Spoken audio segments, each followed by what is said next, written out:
would you do the invocation? Absolutely. I voted on the last second, but I hadn't thought about it. Thank you.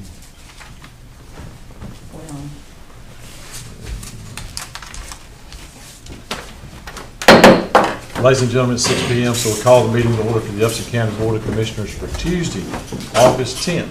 If you would, at this time, please rise for our invocation, followed by our pledge. Let's bow our heads. Heavenly Father, we come with bowed heads and humble hearts, thanking you for all your many blessings. Father, we ask that you lead, guide, and direct us as we conduct this meeting tonight. We ask that you give us the courage and the wisdom to do the things that are pleasing to the community and that are pleasing in your sight. Ask that you bless all that are present tonight, every family that's represented. Ask that you bless the leaders of the country and bless the local leaders as well. We ask that you not only bless those that are near and dear to us, but bless mankind everywhere. This we ask in thy name. Amen. Amen. Thank you, sir. If you join me in pledge, I pledge allegiance to the flag of the United States of America and to the republic for which it stands, one nation, under God, indivisible, with liberty and justice for all. Nice to have a room with people in it. Thank y'all for all coming. Okay. So first on the agenda tonight is the public hearing, SPX 2021-06, applicant Upson County GA SI LLC, doing business as Solo America Energy. Requested permit placement of an AR zone, 30-acre ground-mounted solar energy farm, property owned by Rolling B Ranch at Rocky Bottom Road, and total property size is 71 acres, and parcel 068029 Alpha. So with that, we'll entertain a motion to open the public hearing. So moved. Sorry. Okay, all those in favor of opening the public hearing? That's unanimous. So,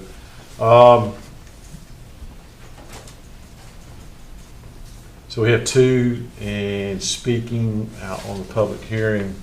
So, Mr. Peters, you're the applicant. So you're signed up second on here, so we'll get to you. To Mr. Brabham, if you would, please just state your name for the record and your address, and please speak loud enough so folks on YouTube can hear you.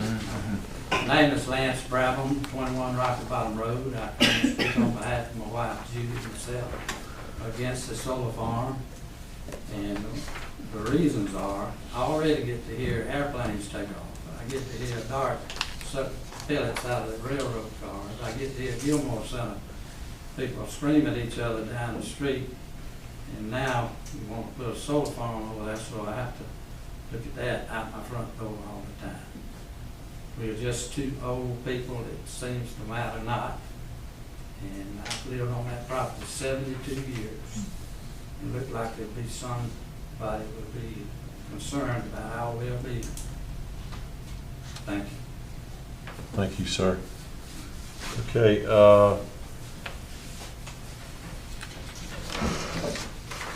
And what's that?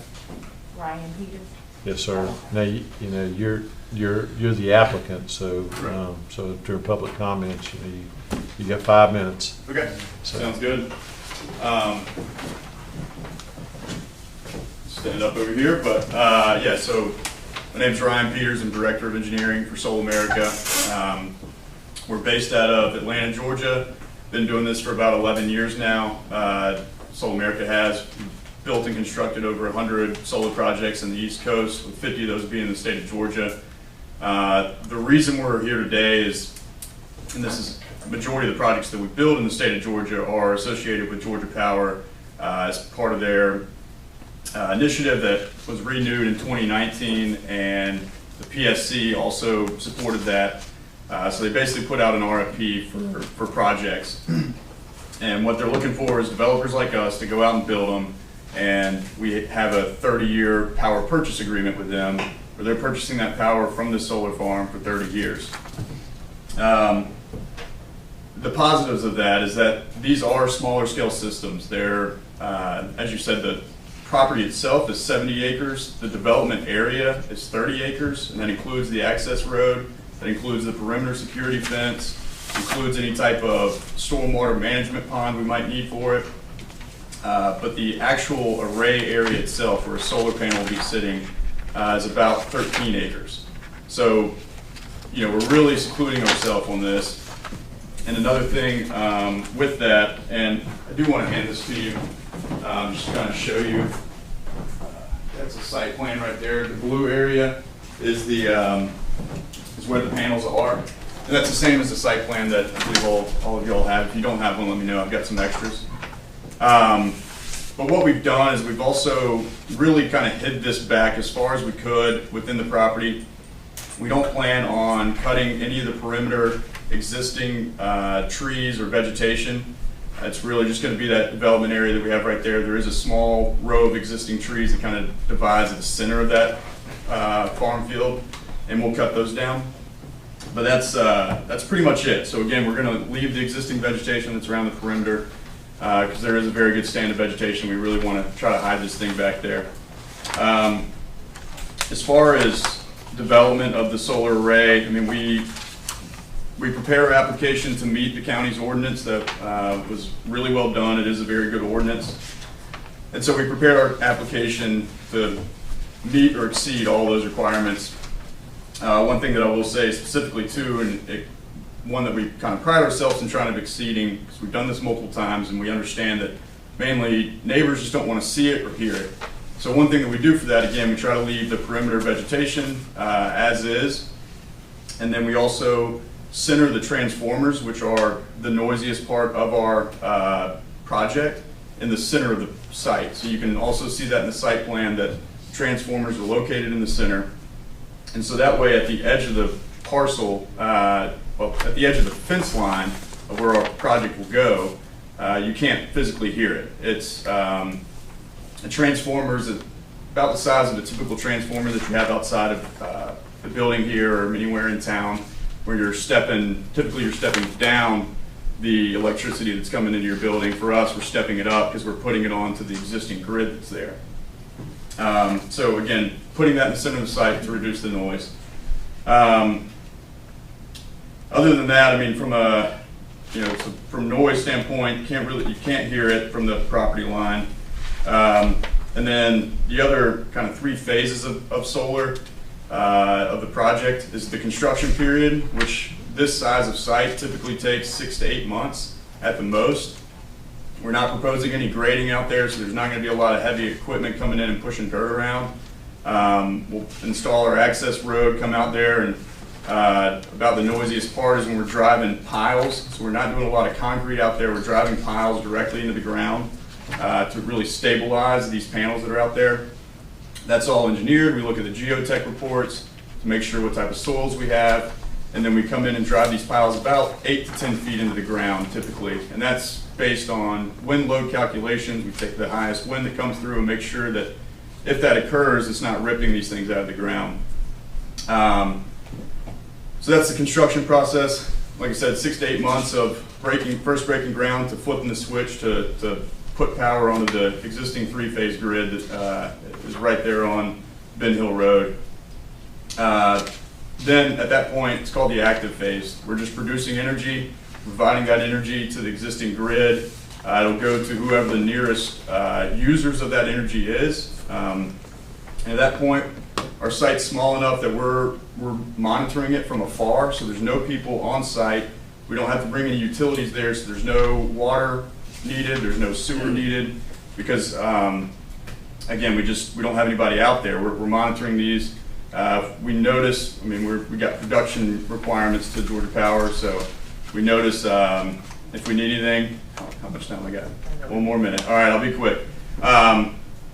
But we're monitoring this from afar. We have production requirements, so we are making sure that the site is producing. And if it's not, we'll send a crew out here to figure out what's going on.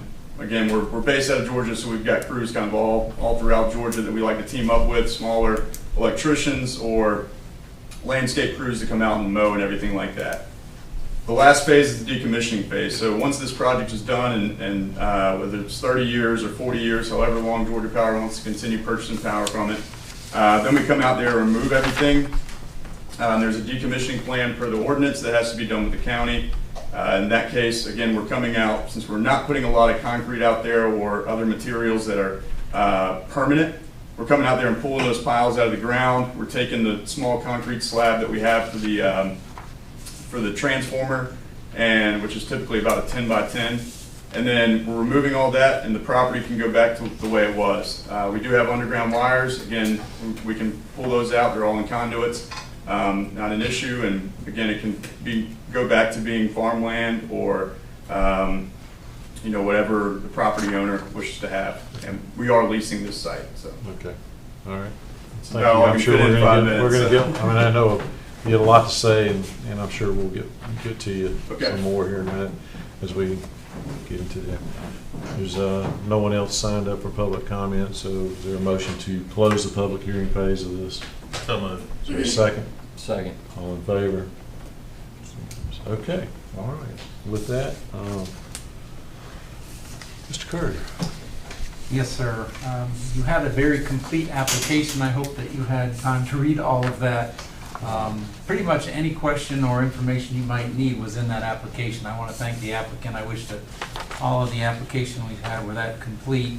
And you'll even see there's a portion where they actually go through the ordinance and answer, portion by portion, their answer. Now, a lot of the answers we'll do it later during the building permit phase, and that'll be a small discussion in a little bit. But there's a lot of information in that application, and you know the project pretty well if you were able to have the time to study that. Again, this is a 3 megawatt facility on 30 acres, 71 acres gross, but then a lot of that is the buffer area. 13 acres of solar panels, electrical equipment, security fence, 17 acres of shade buffer, property buffer, site access, erosion, sediment control, etc. This is the first one of these facilities that has gone through your brand new ordinance. You'll recall this is the third of these in the unincorporated area, but the first one to go through your ordinance. This is fronted on a little bit there of Ben Hill Road, but mostly on Rocky Bottom, the railroad in that area. The area is generally agriculture residential, a lot of open pasture and trees in the area, and there certainly are some single-family homes, and this is not too far from Interpol. As we always talk about at these hearings, there are standards required by the state of Georgia as well as your own ordinances. These are those criteria by which we review special exceptions. Staff has done that without going through them in detail. Basically, I really don't think there's conflict any more than you would see in a general use like this. You've heard a lot of the description by the applicant in terms of the impact. The visual impact will be as limited as possible. I think even the one on 36, a lot of people probably don't even see it. Not too far from the rock when they drive in, and that's, it's visible from 36, but there's relatively low profile depending on where they're built. And again, there is a hum that can be with some of the equipment, but that equipment's been placed in the middle of this. So in terms of impacts other than visual, they're pretty limited. Now, there are some outstanding issues. The ordinance allows a lot of flexibility between what's provided at the special exception process and what's done at the building permit. Basically, it says if you didn't do it at the special exception, you've got to finish it up in the building permit. Now, there's one exception a little bit, and that's this emergency response plan.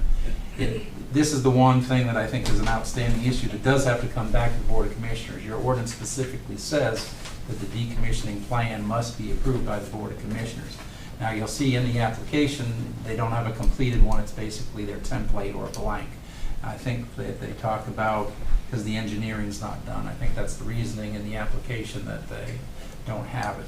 So I guess it'll be up to the board, is this something that you want to see now, or once they get into the building permit phase, along with all those other things that they're going to have to do, all the signage, the fencing, everything else that's required, that has to be monitored. I mean, until they start construction, it's got to be monitored through the building permit process. But this doesn't have to be. You know, you can just require this prior to the building permit application, or, you know, be satisfied that before that's issued, you have the plan. So you get some flexibility there. The emergency response plan, that's also required. You're not required to receive a copy of it, but basically you would have to have documentation that, yes, we talked to the ambulance service, we talked to the volunteer fire department, and this is what we came up with. You don't have that information based on the application. It appears that at least as of submittal of the application, they have not yet talked to emergency services. Now, they point out that there are not a lot of emergency problems with these. You don't have a lot of fires or things like that, but we want to be prepared for whatever, even if it's once every 10 years or something like that. We need to have that preparation for emergency response plans. So again, that's out there, and apparently those meetings have not been held yet. There is also just a document, the applicant certification that's required, saying construction, the operation, insurance are all in place and will be done properly. Again, that's something that could be done at the building permit process or now. And then there's an outstanding issue that he did not bring up. I don't know if it's still an issue. The Planning Commission didn't really discuss it, and that's lighting. Your ordinance requires there to be lighting at any entrance point, nowhere else along the solar energy system, but at least at the entrance point. So at least during the Planning Commission meeting, they did ask for that to be waived. The Planning Commission never brought it up, and they didn't push the point, so I'm not quite sure where we are there, but we may want to, you know, decide that tonight. Staff recommended approval. There were various reasons. For the record, in case we have to go there, there was some confusion by the Planning Commission. They thought that these reasons supporting approval were conditions, so they actually adopted their recommendation with conditions, but there weren't any conditions. So for the record, I just want to say that, you know, despite the Planning Commission's support and approval, there were no conditions that were recommended, and therefore there weren't really any to be approved by the Planning Commission. So the Planning Commission did have their hearing July 12th, and by a vote of 5-0, they supported the project. You have aerials, and the site plan you've got is the best thing you'll see in terms of the aerial, but we do have some things here for the audience that are what you've already seen. There's the overall site as of last year. I believe these photographs were taken. Of course, this is taken off the tax assessor's website. And then, well, that's not too bad for the audience to see, but there's the layout. There's the plan that was discussed by the applicant. And that concludes my staff report, Mr. Chairman.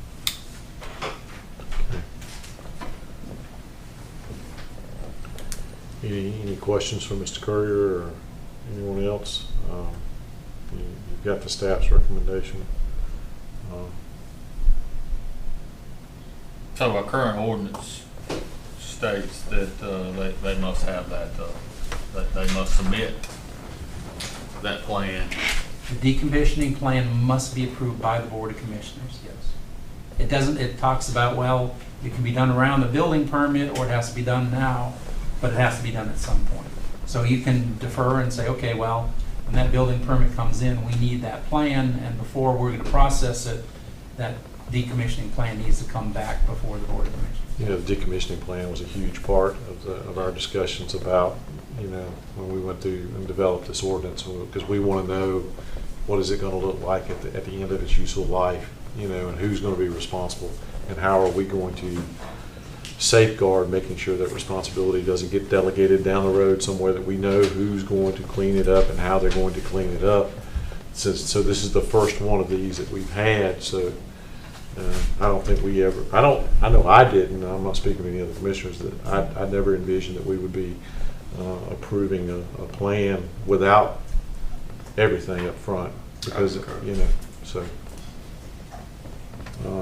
you know, it's spelled out pretty clear. Jason, I have a question for you as far as the,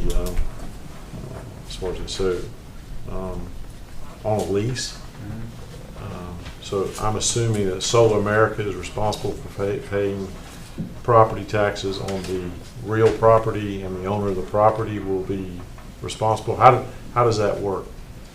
I hate to catch you off guard on that, it just popped in my head when I realized this was a lease, not Yeah, obviously, the real property would still be the responsibility of the, or unless they have some other arrangement.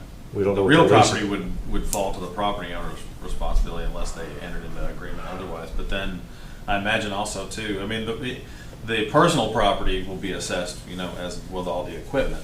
And I imagine Is that will passed? also be determined by what their arrangement is with the property owner, so.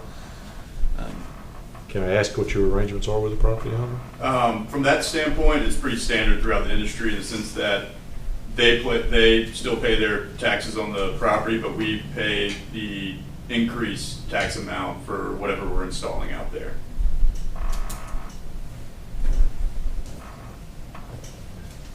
Anybody else have any questions? Yeah, that'll take it out of Cuba, so. Right? Does it? I don't believe so. And I think that's, and I don't want to, I would defer to someone else on this, but I think, and maybe the applicant might, he probably knows, but I think it's in state code. I think state law changed in Georgia recently to where you would not have to take it out of the covenant to do a solar installation. Is that correct? I'm asking if anyone else might know. And I'm unaware as to whether or not this property is currently in a covenant.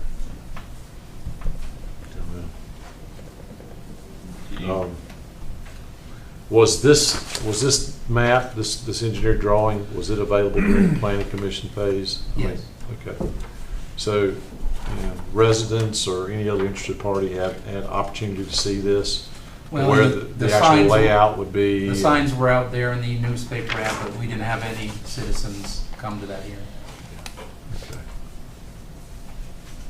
Yeah, I had a question on the decommissioning thing to the applicant. Our planning director mentioned needing to wait until it's engineered. What's the reason behind not being able to provide it now? There's a few reasons, but one of the main ones is that typically on the decommissioning plan, you want to know the cost, right? That's the big deal of like, how are you actually going to afford to remove all this stuff? Well, that all comes down to the amount of steel that we're going to have. And yes, we have geotech reports, but at this phase, we haven't done complete engineering because that's honestly a pretty heavy investment. It's $200,000 between electrical and typically between electrical and civil and structural, you're looking at $250,000. The way this is structured through Georgia Power, we can't technically get approval through them until we have local approval to say that yes, you are allowed to construct here. So issuing all that capital essentially before we even have technically an award from Georgia Power is a very big risk on our side. Now, where we typically see this happen is from the decommissioning stand is again it's tied to the building permit aspect of it because decommissioning again is technically going to happen 30 years from now. It's not an immediate concern, and so we typically push for it to be a building permit process because that way, at that point, we know how much steel we have in the ground. We know exactly how many modules or panels that we have out there. We know, what type of transformers we have, how much electrical conduit we have in the ground, all that specifically, so we can lay out those numbers, budget for it, and say, okay, this is our final number. Escalate that times for 30 years, and this is what we're looking at. If there is a requirement for, some type of bond to be in place, then again, we can't get a bond until we have all that information really dialed in. So that's the reason that we submitted kind of our typical decommissioning plan with all that information kind of left blank because we don't want to act as if we do have all that information. We don't. We do know the size of it, and this is as big as we can go. And so, but as far as the specific details, that hasn't been engineered yet. So I guess, proceeded this way, you could make all of this information that's lacking as conditions on the approval of the special exception, correct? Absolutely. And so before the building permit was issued, this matter would come before this board again. Or you could even ask before it's submitted, that, you know, when they've got approval and they know they have that based on what we just heard, but we don't even accept the building permit application until you have Yeah. Right. that plan. So you built 50 plus of these in Georgia. Mhm. Is that unduly stringent on you guys to have this? I mean, I get it. You want to know if we're even going to approve it before you invest another nickel into this. I get Right. that. But you understand our concerns. I mean, we want to know who's going to build it, who's going to maintain it, who's going to tear it down 30 or 50 years from now, whatever. Right. So, Absolutely. Well, I think if it's tied to the building permit, then it gives us what we want. We'll have a chance to see it before they'll even start construction, but then it gives him the chance to get to the next step. So at the end of the day, if we don't like the decommissioning plan, he can't. He can't build it. you know, and I'm looking at our decommissioning plan. I don't see, you know, and I get it. You know, you're an engineer, obviously. So, you know, you're looking at steel and all that stuff. And, you know, we really aren't asking for that. You know, we're asking for who and, you know, how it's going to be recycled and, you know, what's the plan to restore it back and then the timeline to complete, you know. So we're not asking for a lot of the engineered spec part of a decommissioning plan. We just want to know. And then our plan our ordinance requires this to be filed in the clerk's office so that 30, 50 years from now, people that are sitting here, you know, will know where to go get this stuff. Again, this is the first one we've done since we implemented the solar ordinance. So, you know, I'm sure it's, you know, it's a good plan for us, and you even stated that. So, anyway, so with that, and then as Mr. Currier said, you know, roughly 660 feet from the nearest resident, and would that nearest resident be from the gentleman that spoke earlier? I know he's, I think he lives on the corner there, and so looking at that right there at the entrance to where you drive in. That's the nearest resident you can really get to. So. Well, I think he has some residents right there, straight across. It's probably going to be a Straight line across on Rocky Bottom. Straight across the railroad track, it's going to be the closest distance. Oh, yeah. You got a whole street right there, right? Yeah. None of them are. Okay. Were there any more questions? You've heard the staff recommendation. Is there a motion on this special exception request?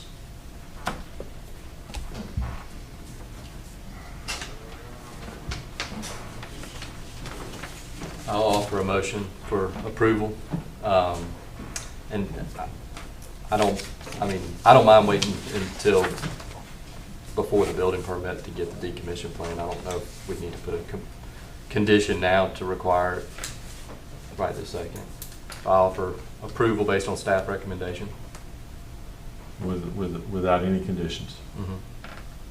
So we have a motion. Is there a second?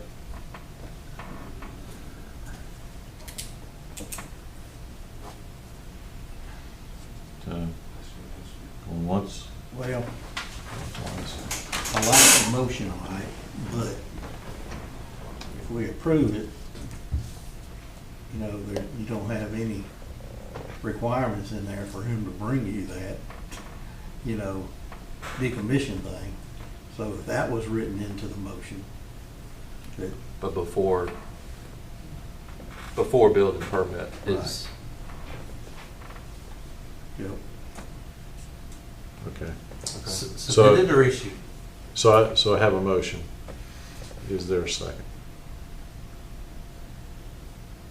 Going once. I'll second it with the condition I just asked about. Well, technically. He Yeah, would have okay. to, he would have to rescind his motion so as the motion was presented, there's no second on that motion. Is that what I'm hearing? Right. Okay, so that motion dies for lack of a second. Is there a motion on this application? Is there another motion? I'll make a motion to approve with the presentation of the decommissioning before construction starts, approved by this board. How about that? Can you say that again, please?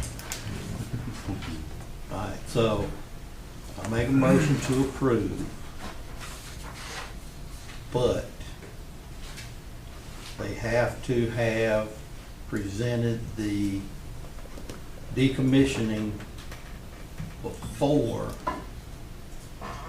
any construction starts, and it's got to be presented to the Board of Commissioners.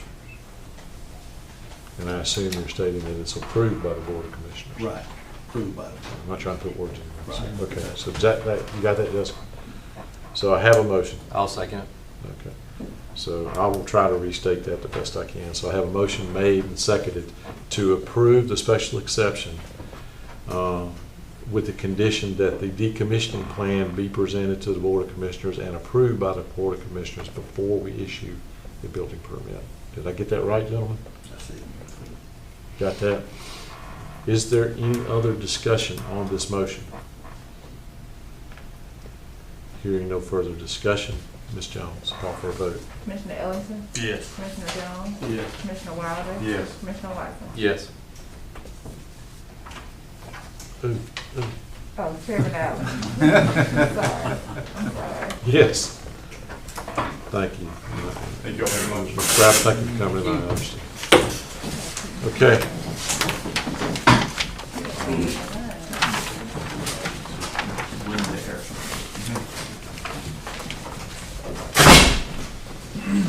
Next on the agenda are public comments. We have no one signed up for public comments tonight, so we'll move on.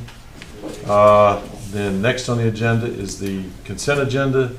On the consent agenda, we have the regular meeting minutes from the July 27th regular meeting. Is there a motion on the consent? So moved. Is there a second? Second. Ms. Jones?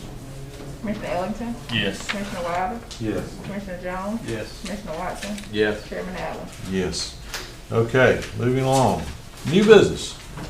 We have a presentation from Ms. Lee Hill on Indian Trail Road and possible consideration.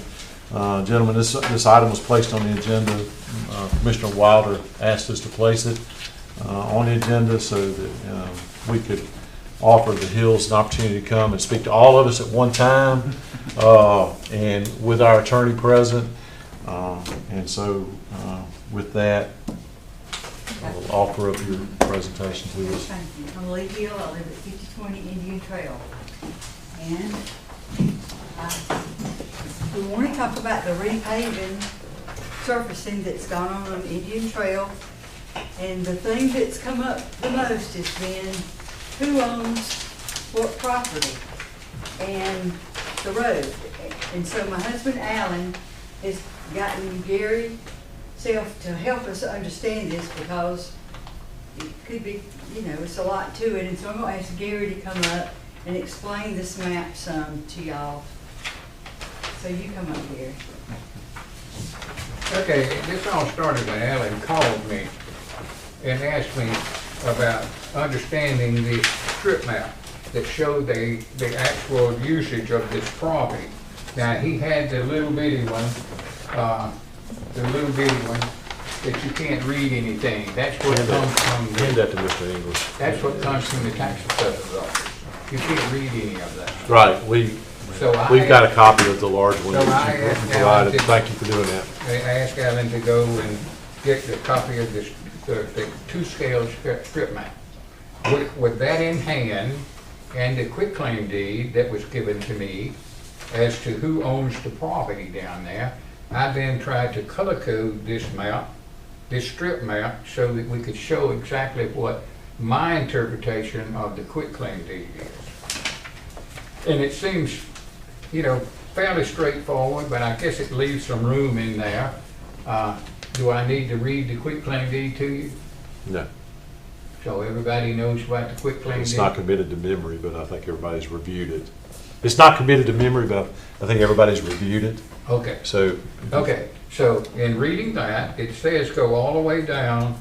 It starts down at John B. Gordon School Road, or John B. Gordon School, and comes up the old 19 until it ties back into the new right-of-way for new 19, in which that comes down to that point right there.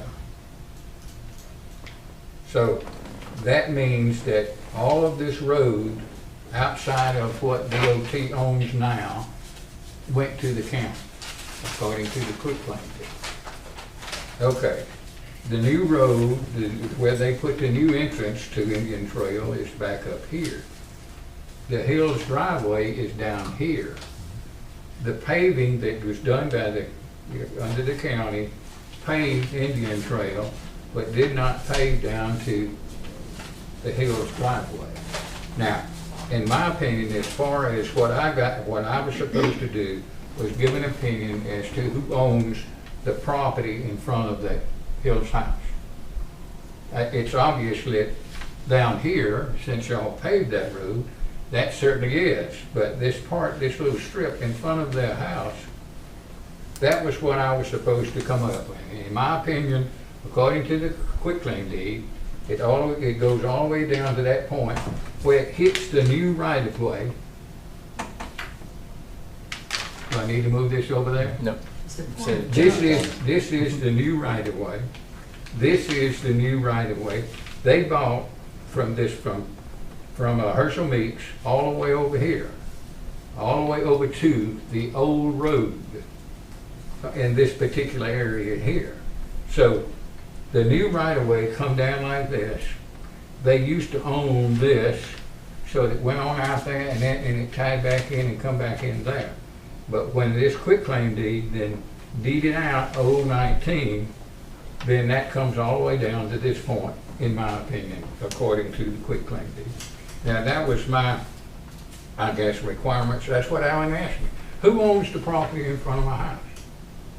And that, my opinion is, it belongs to the county. So what's the county's position? Well, I believe we'll defer that to our staff. I mean, you know, obviously none of us are surveyors, none of us are engineers, none of us are attorneys. So that's what we've got staff for. And so, you know, Mr. Anderson, I believe the last conversation, you know, we had about this, you know, is that, you know, you felt like it was inconclusive. And it was. I'll state that I talked to Catherine Beatty. I've not talked to Gary. I talked to Catherine Beatty, who told me she'd run the title when she was approached by the Hills to make a determination as to this piece of property.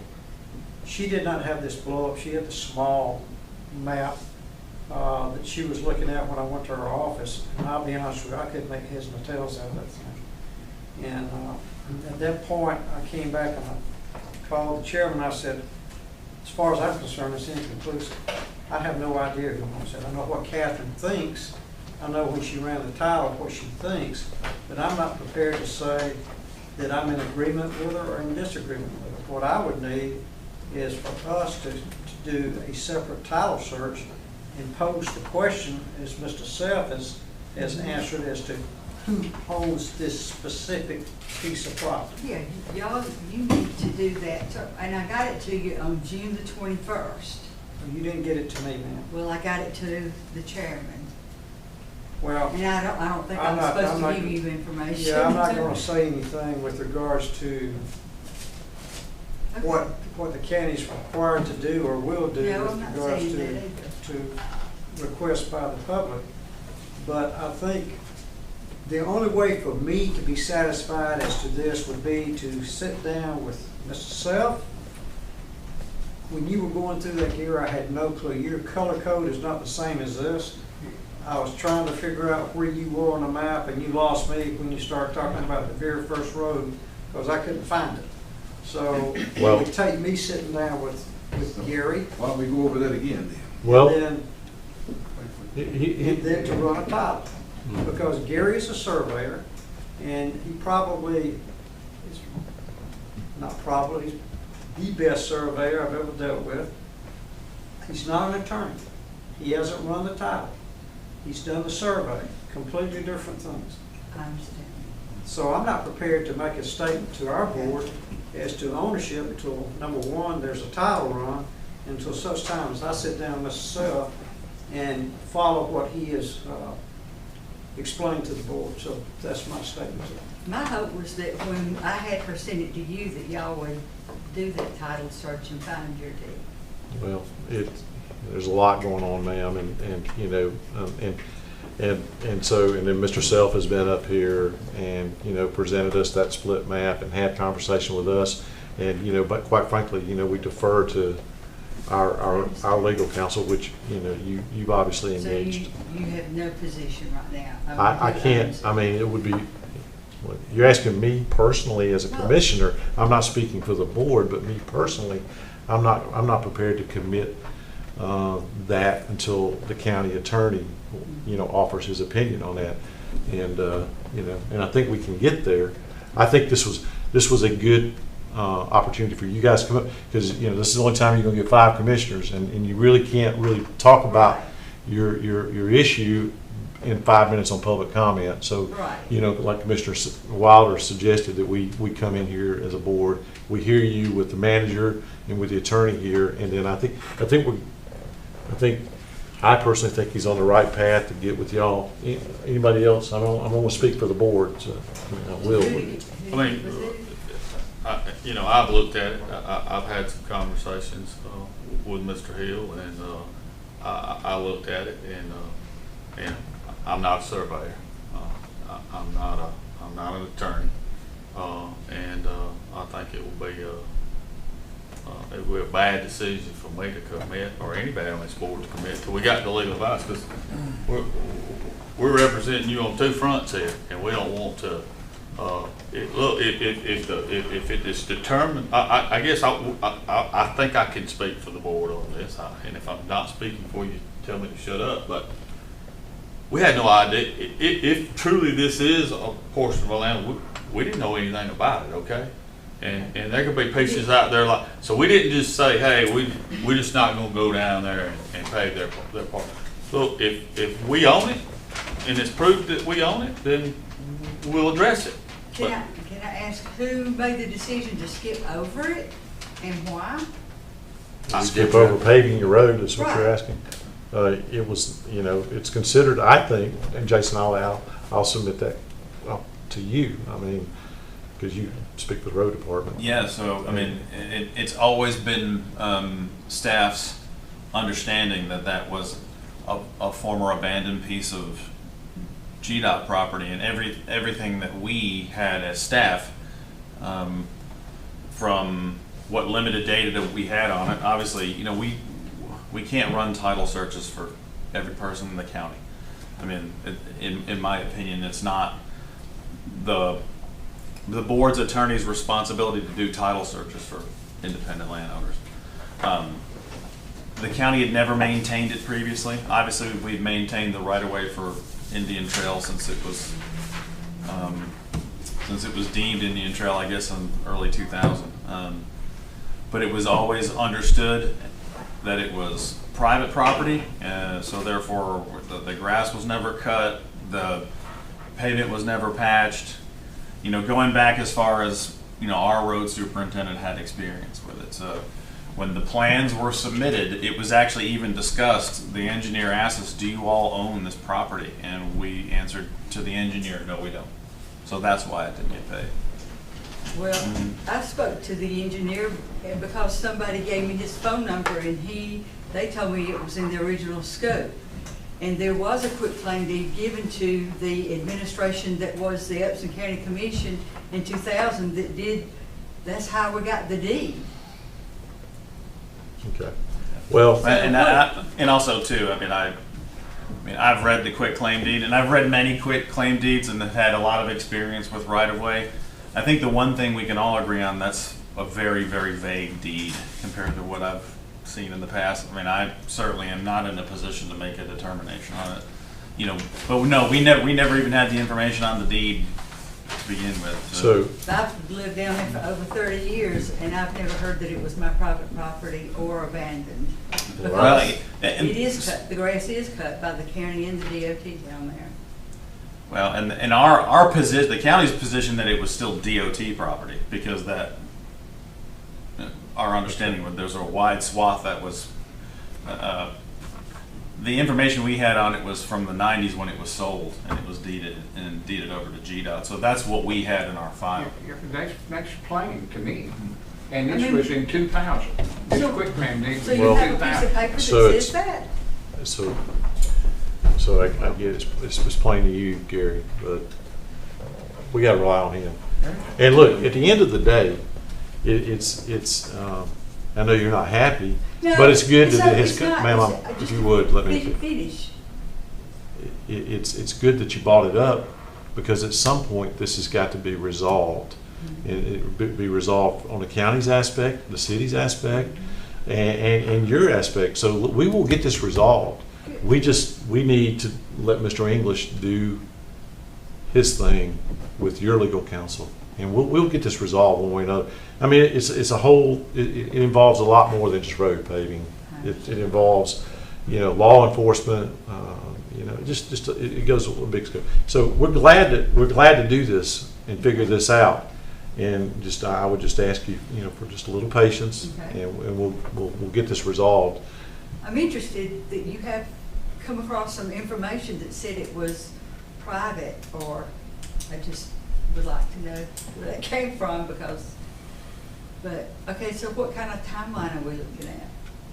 I can't answer that. I mean, how long's the title search? How long's it? I mean, Well, if I'm given directions to do the title, probably a couple of weeks to have the title examination done. And then to put my opinion to the title examination, another week or so, probably within a month. So, and I understand your point. Who should do the title work on this? Who should do it? The person who's given the opinion. Is it, or we lean toward, because this is kind of a complicated issue. It goes back to a quick claim deed with the DOT from 20 years ago. Is this something that we should, and when I say we, the county, should handle the title work? Because Well, my opinion would be, if we are the ones suggesting that we need a title performed before we can make a call on this, it seems to me that would fall in our lap on that. Yeah, because, in my eyes, because we've been presented with a title that says we own it and there's some discrepancy, then, yeah, I think we need to engage our attorney to provide his opinion. so,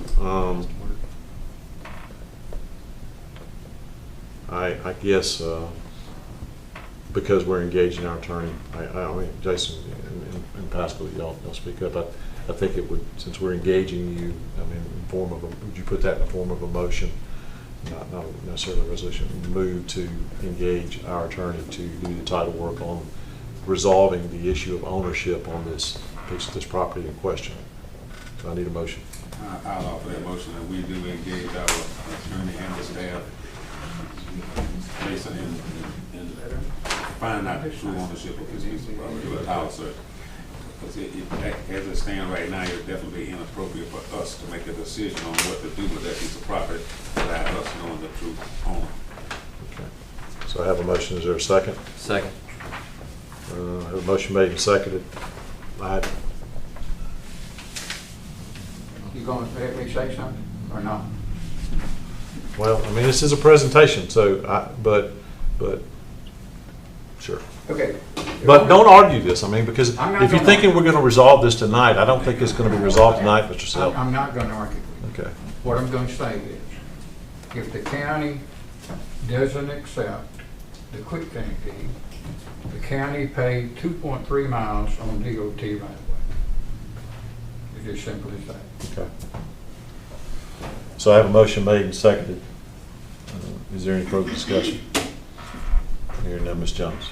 Commissioner Ellington? Yes. Commissioner Jones? Yes. Commissioner Wilder? Yes. Commissioner Watson? Yes. Chairman Allen? Yes. We'll get this figured out. And I thank you for that. And I would just like to ask, I have more to share with you after we get this decided. So what do I do? Hear from you somehow? More regarding, Yes. Just what the disposition of the road. It- about the paving of the road and Right, and and that. if you don't acknowledge it, you paved on, if you don't acknowledge the deed, then you paved on a road that, just that. I would just like to come back after to talk about something else. Well, I think first, like I said, and Right. I don't want to speak for the whole board, but once we determine the ownership, if we own the road, if we own the property, then we're going to do the right thing and we're going to maintain that property. To what level it gets maintained, and so if you're asking, and I'll what he said a while ago. If I'm speaking for you and you don't agree, speak up. If that road is deemed county property, then it'll go on the inventory and it will be assessed and looked at along with the other 320-something miles of county road that has not been paved in recent years. That road is 40 years old. I understand, man. We got roads out there that are 40 I years old or understand 'cause plus. I married somebody. Yeah, there's a lot of old roads out there. We hear it every day. Thank you. So thank y'all. We'll get this resolved. Okay. All right, moving along. Oh, I'm sorry.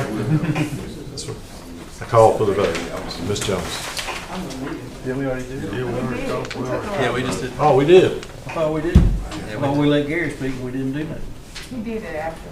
We did. We voted. Okay. You man, you're messing me up. I don't know. I'm getting old. I'm catching up. That's good. All right.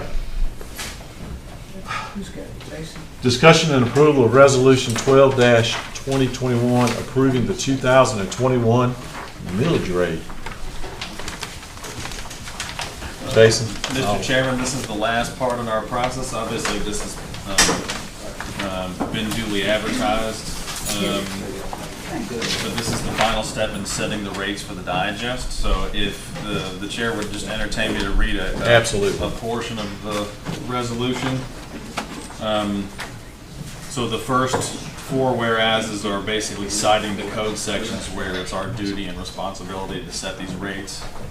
Now therefore, the Board of Commissioners of Upson County does hereby levy an ad valorem tax on taxable property within Upson County for the operation of county government for the year 2021 in the amount of 8.280 mils for general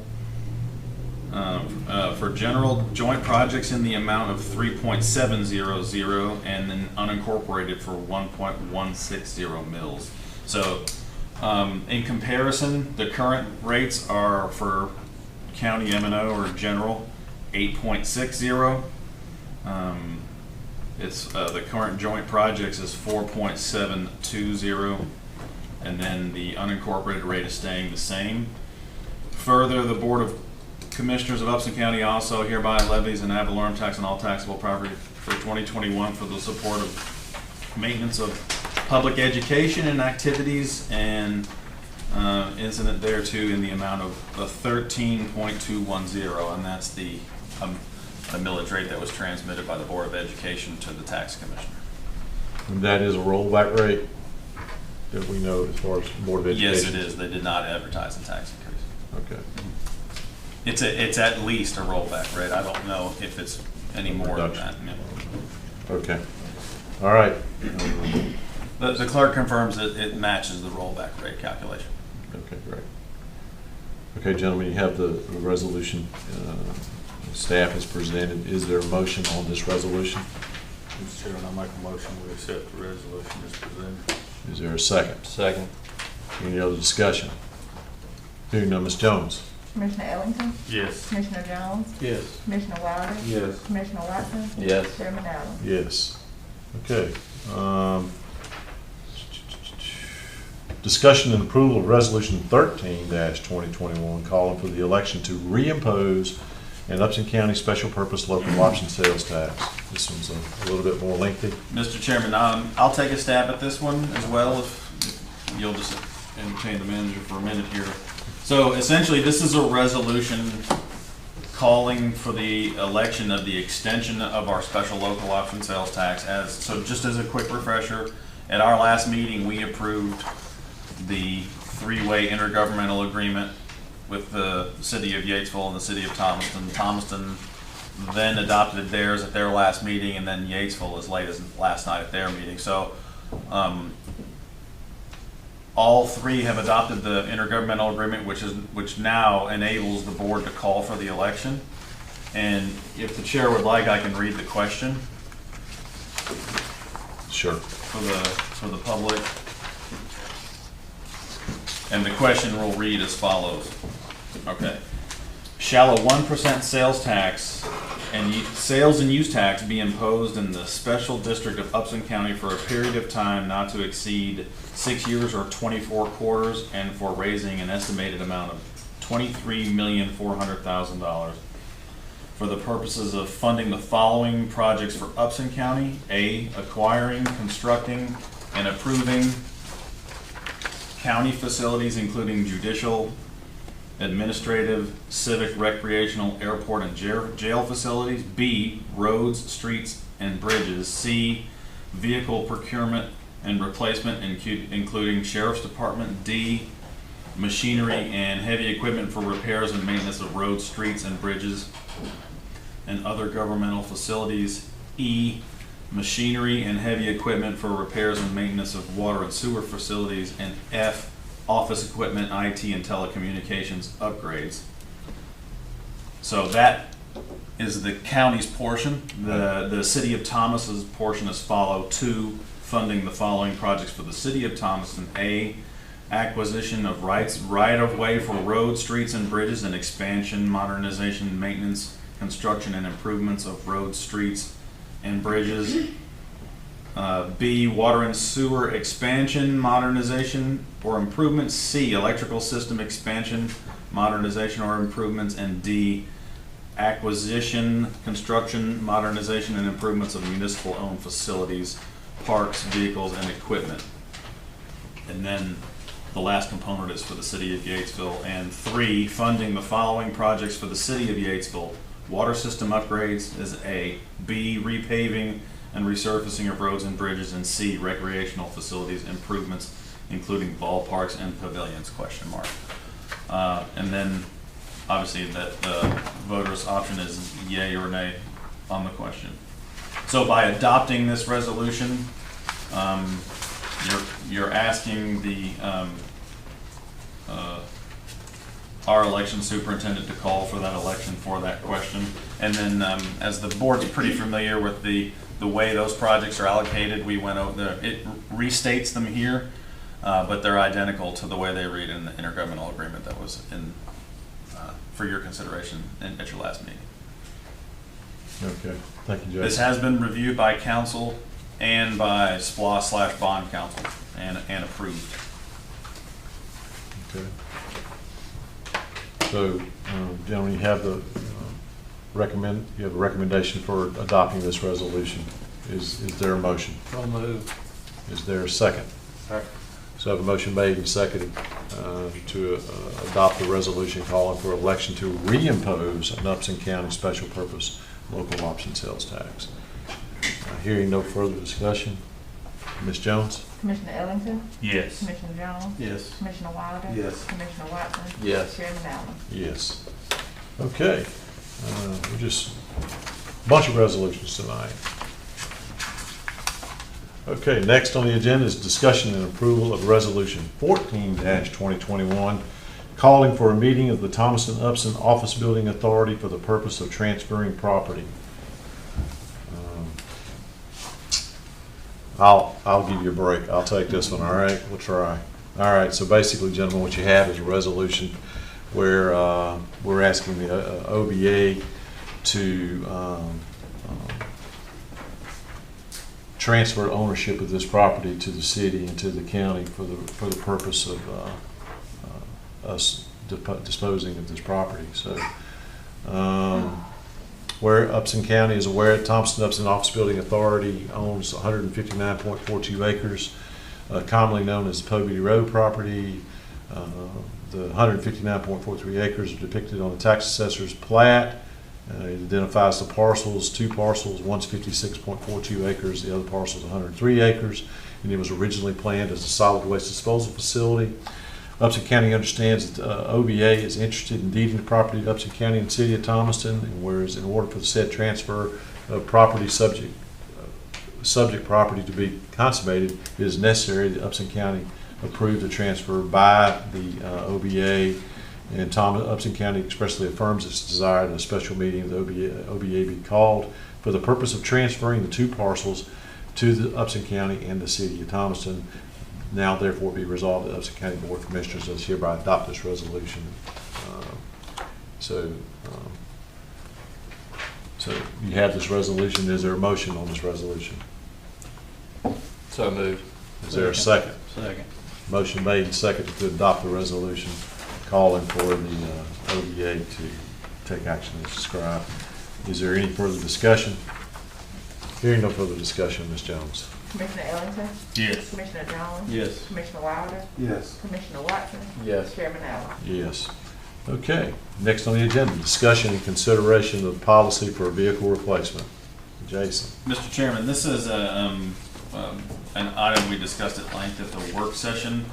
There have been some changes made to the policy as a result of some of the discussions in the work session, and I'll cover the one that I'm familiar with, and if the board has questions, I may also defer to our finance officer who's in the room, our finance director. Sitting in the back of the room tonight, I see. But one of the discussions that the board, I think some of the comments from the board felt like one of the issues that the draft policy was lacking was statement about issuing of a vehicle without a clear understanding of one being turned in, just to be very frank.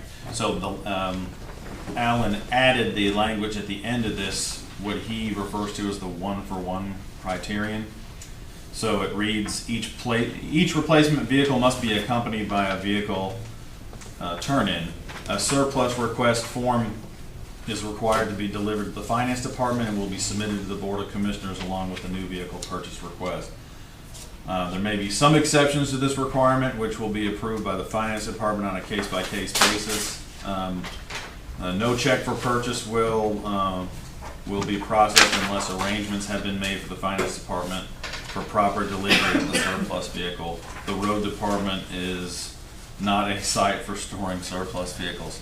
Obviously, this is something we're adding to our collection of staff policies. This will give the staff clear guidance, not only about the purchasing process and what qualifies for replacement, but also a little bit more detail about how that process will proceed. So they'll have to include a surplus request with a new vehicle request. Anybody have any questions? I have a question. Yes, sir. Is there any language in here that confirms it's either or, either the mileage or the age? That's applied. Yeah, that's right. Yeah. Okay. Yep.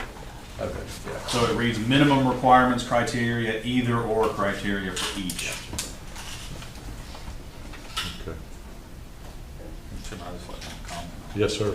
I thank Jason and Alan and staff for coming up with this.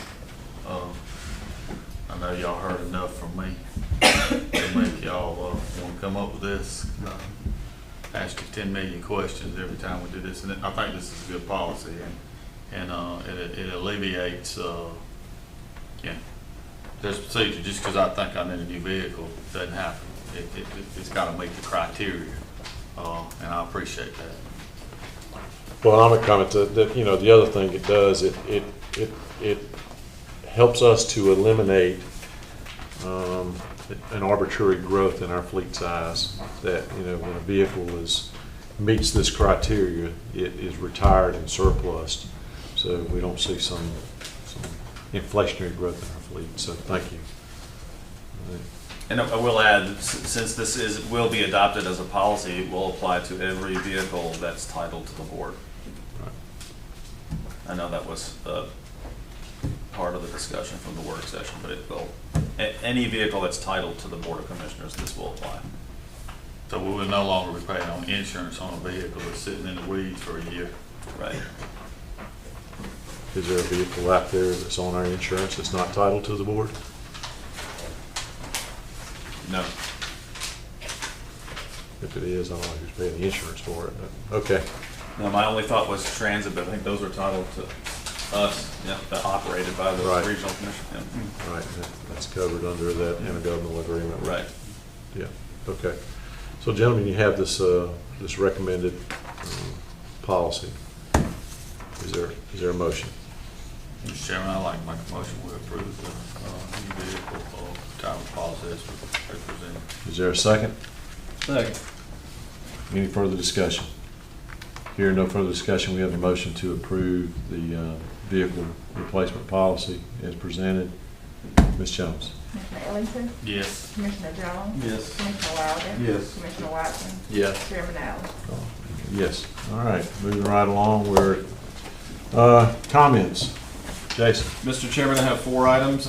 First, submissions were due on our construction manager at risk RFP solicitation. We were in receipt of submissions from 8 firms, and they're currently being evaluated by myself, our finance director, our engineer from EMC, and by Commissioner Watson. So the intent would be to try to shortlist 2 or 3 firms that we can get in front of the board to do presentations and then potentially make an evaluation and an award at that time. I will circulate the list of the folks that did submit. Please let us know if any of these firms are reaching out to you. I would imagine that they haven't. They're not supposed to be. So we look forward to that process. We're trying to turn that around as quickly as possible because we obviously know that now you've called for this election. There's still a few more things that we need to do as far as background information related to some of the projects that we need to move forward with pretty quickly. Any questions from the board about that? I know that's if you have any individually, I'll be glad to send you what preliminary information we have by email or if you just have a question. Today we had our second reinstated community call relating to the COVID crisis, and just the short information I want to transmit to the board from the hospital CEO is that their hospitalizations have basically doubled since last week. So they were 30 as of today versus 15 last week. The gentleman from the radio had asked me about positivity rate. I'm almost certain that with the hospital's experiences, they said through this period it was at 17%, and I'll confirm that. So obviously it's still with us. The hospital CEO is basically saying, 97% of the folks that he has in the hospital now are unvaccinated. So he's still encouraging through whatever means possible to encourage folks to get vaccinated. The 2 other items, one, going back to the work session, we had that presentation from Wavecom about their proposal to write a grant to try to add broadband connectivity to every home in the county. They sent me sort of the beginnings of an MOU, if you will. So I turned that around, and I did my best to try to craft that, and then I sent it over to English Law Group this morning. They probably haven't even had a chance to look at it. But we'll be working together on that to try to get something for your consideration so that when it comes time to submit, we have an understanding of what roles and responsibilities would be, what potential the project would look like, and obviously so that if we're asking for grant funds, the state would know that this is a partner that we're working with. So we're working on that, and then in addition, staff finally finished their review of the draft resolution that we also talked about at the work session relating to the revisions to your homestead exemptions. So we've also transmitted that to English Law Group as of this morning. Again, I doubt they've had a chance to really look at it, but We've looked at it, that's it. yeah. Well, I do want to take the time to thank the chief appraiser and the tax commissioner and our county CFO. That was a very collaborative effort. We went through several revisions, so hopefully it's good to go. We'll leave it to the attorneys to decide if that's the case.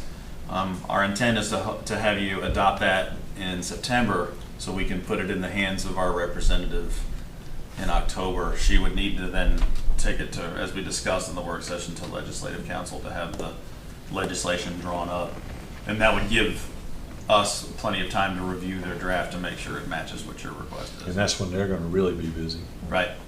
Yeah. No, we saw the drop dead date, so. Yeah. Yeah. Local legislation is fun to work on, but it can be challenging. So, and that concludes my comments, Mr. Chairman. Jessica, you got anything for us? Mr. English, you have anything for us? No, thank you. Okay. Well, I'll just comment on one thing and then I'll pass the baton. You know, the WaveCom presentation was obviously an eye catcher for us. I mean, it sounds like, you know, so what we said, you bring us a project and we'll consider it, you know, so they hit all the bells and whistles for me. And I think for y'all, on what the scope of the project will be, if they can legitimately go out here and get fiber to the door of 83% of the residents, I think it was 83%, wasn't it, of the residents in the community, that's huge. I reached out, obviously, you know, Representative Camp was at the meeting. She heard it. She's intrigued by it, excited about it. I've reached out to Senator Kennedy, shared the WaveCom presentation with them. 31 August is a deadline for the state ARPA money. $300 million out there available for broadband infrastructure projects. This is ideal for us to get a piece of the pie, and so we're under the clock. So I understand you just got the MOU, and what I saw, it's going to require some work. There was some language in there, and I'll talk to you about later. But We'll have it. I know. Well, I mean, we need to get it in the hands of the people that need to be pushing for this. And there's a lot of other folks that are on that governor's committee that I think can help us, and we just reach out for them. But I mean, it's a game changer for our community. So you want to add to that? It would it is 83% from what WaveCom would be, you know, pursuing, but theoretically it's 100%. It's right. Broadband to 100% of the communities, because the other percentage is picked up from the relationships that are already in place with Southern Rivers. So Yeah. I think you hit all the buttons on the broadband. Obviously, I've been pushing that pretty hard. One thing I was going to say regarding the CMAR proposals, I think we got a very good mix of, you know, quality candidates. Some large companies, some a little bit smaller, but I think it was a very good overall mix. And I was pleased with what I saw just from first glances. So I'm eager to see how that kind of falls into play too. That's all I have. You're talking about ARPA money. You know, I talked to Jason today, and I really hope that there's a way that working with the city that we can get some of that funding back. I mean, it's the city system; they would have to be the ones applying for the grant money. At least it's our understanding. You know, we earmarked, you know, 1.8 as a baseline for that project. Again, there's a lot of money coming down, and even I think tomorrow there'll be that much more money coming down from the feds on for infrastructure projects.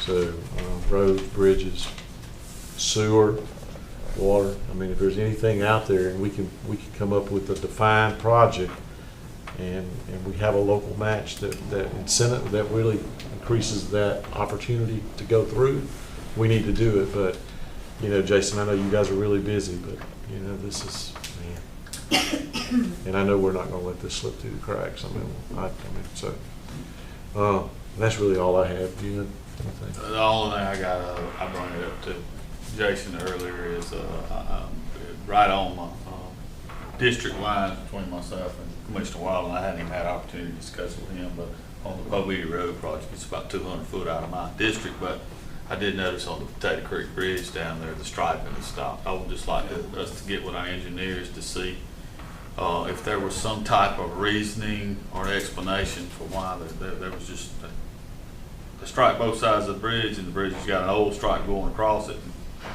Just common sense tells me that It wasn't. maybe there should be a stripe all the way across that bridge. I mean, but maybe there's a reason for it. I'd just like to know the reason. Okay. That's all I got, Mr. Chairman. Mr. Jones? Only thing I want to reemphasize, like I did last meeting, was try to get these people to consider vaccinations so that we can get rid of this COVID. That's it.